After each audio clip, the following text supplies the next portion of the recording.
Hi everyone, welcome to English grammar class. Today we are going to discuss prepositions, some exercise. Prepositions. First, preposition denoting two types గురించి మనం నేర్చుకుందాం. ఒకటి point of time, second one period of time.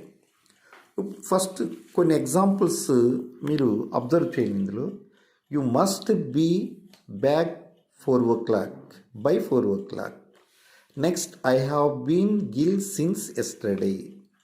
He will take the medicine from the 1st of January. I shall return before Friday next. The school has been closed since May. His health has been bad since 1950.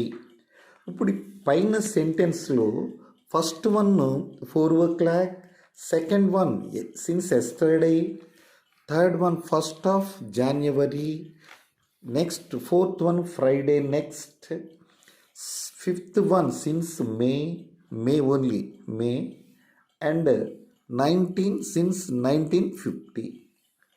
ఇప్పుడు అనున్నవి ఒక పని ఎప్పటి నుండి ప్రారంభించునో లేక ఎప్పటి నుంచి ముగినో నిర్ణయించున్నాయి.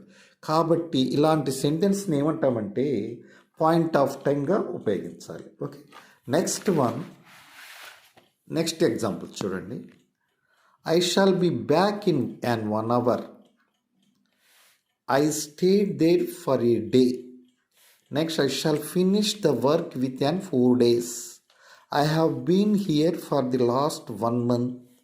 I have been studying English for 2 years.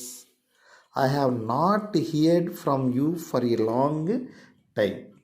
ఇక్కడ చూడండి, ఫస్ట్ an hour ఒక గంట లోపు, ఒక గంట, ఏ డే ఒక రోజు, ఇక్కడ 4 days, ఇలా 1 month, 2 years, లాంగ్ టైం, తర్వాత లాంగ్ టైం.